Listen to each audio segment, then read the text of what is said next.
Hello friends, welcome back to Pink's Kitchen Tamil. இன்னைக்கு நம்ம வரகரிசி வச்சு உப்புமா எப்படி செய்யறதுன்னு தான் பார்க்க போறோம். இது ரொம்ப filling, delicious and healthyயான ஒரு breakfast recipe. ரொம்ப ஈஸியா பண்ணிடலாம். இது உங்களோட weight lossக்கு ரொம்பவே ஹெல்ப்ஃபுல்லா இருக்கும். சோ இந்த ரெசிபியை பார்க்கறதுக்கு முன்னாடி இதுக்கு தேவையான பொருட்கள் என்னென்னன்னு பார்த்துட்டு வந்துடலாம்.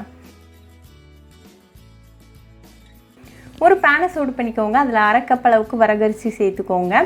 இது ஒரு 5 நிமிஷம் மீடியம் ஃப்ளேம்ல நல்லா dry roast பண்ணிக்கோங்க. நல்லா வாசனை வர வரைக்கும் நல்லா mix பண்ணிக்கோங்க. வரகரிசி வந்து gluten free, easy to digest, rich in antioxidants. உங்களோட fat metabolismத்துக்கு ஹெல்ப் பண்ணும். உங்களோட tissue repairக்கு ரொம்பவே ஹெல்ப்ஃபுல்லா இருக்கும். அப்புறமா எனர்ஜி ப்ரொடக்ஷனுக்கும் ஹெல்ப்ஃபுல்லா இருக்கும். இப்போ 5 நிமிஷத்துல வரகரிசி நல்லா ரோஸ்ட் ஆயிருக்கு. சோ panல இருந்து ரிமூவ் பண்ணி தனியா எடுத்து வச்சிருங்க. இப்போ அதே panல 1 டீஸ்பூன் அளவுக்கு எண்ணெய் சேர்த்துக்கோங்க. எண்ணெய் நல்லா சூடானதும் ஒரு 1/4 டீஸ்பூன் அளவுக்கு கடுகு சேர்த்துக்கோங்க. கடுகு நல்லா வெடிச்சதும் ஒரு 2 டேபிள்ஸ்பூன் அளவுக்கு வெங்காயம், ஒரு பச்சை மிளகாய் கட் பண்ணது, அப்புறமா கொஞ்சமா கருவேப்பிலை இலைகள் சேர்த்துக்கோங்க. வெங்காயம் நல்லா டிரான்ஸ்பரண்ட் ஆற வரைக்கும் நல்லா கலந்து விட்டுருங்க.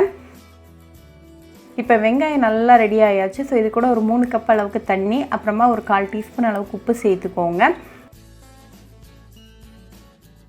இதை நல்லா கலந்து விட்டுருங்க. தண்ணி லைட்டாக கொதிக்க வரைக்கும் நம்ம வெயிட் பண்ணலாம். தண்ணி லைட்டாக கொதிக்க ஆரம்பிச்சதும் நம்ம ரோஸ்ட் பண்ணி வச்சுருக்க வரகரிசியை உள்ளே சேர்த்துட்டு நல்லா கலந்து விட்டுருங்க. இந்த தண்ணி எல்லாம் கம்ப்ளீட்டாக ட்ரை ஆகிற வரைக்கும் நல்லா கலந்து விட்டுருங்க.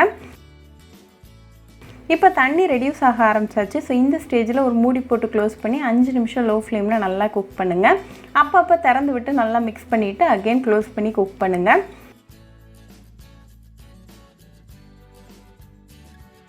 இப்போ நம்மளோட வரகரிசி நல்லா வெந்து ரெடியாக இருக்குது. ஸோ ஓப்பன் பண்ணி குக் பண்ணுங்கள். இந்த தண்ணி நல்லா ட்ரை ஆகிற வரைக்கும் நல்லா குக் பண்ணிக்கோங்க. இப்போ நம்மளோட வரகரிசி சேமியா பர்ஃபெக்டான கன்சிஸ்டன்சியில் வந்தாச்சு. ஸோ ஃப்ளேம் ஆஃப் பண்ணிவிட்டு கொஞ்சமாக கொத்தமல்லி இலைகளை மேலே தூவிடுங்க.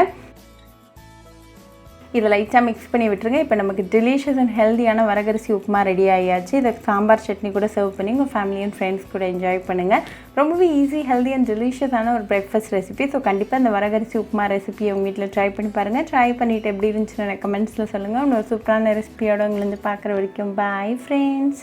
உங்களுக்கு இந்த வீடியோ பிடிச்சிருந்தா லைக் பண்ணுங்க, ஷேர் பண்ணுங்க, கமெண்ட் பண்ணுங்க அண்ட் மறக்காம சப்ஸ்கிரைபும் பண்ணிருங்க. கூடவே பக்கத்துல இருக்க பெல் ஐகானையும் கிளிக் பண்ணிக்கோங்க. அப்பதான் நான் போடுற வீடியோஸ் எல்லாம் உங்க நோட்டிஃபிகேஷன்ல வரும். உங்களுக்கு ரெசிபிஸ் இங்கிலீஷ்ல பார்க்கணும்னா பிங்க்ஸ் கிச்சன் சேனலை பாருங்க. சேனலோட லிங்க் நான் அந்த டிஸ்கிரிப்ஷன் பாக்ஸ்ல கொடுக்குறேன். மறக்காம செக் பண்ணுங்க. இன்னொரு இன்ட்ரெஸ்டிங்கான ரெசிபியோட உங்களை பார்க்குற வரைக்கும் பாய் ஃப்ரெண்ட்ஸ்.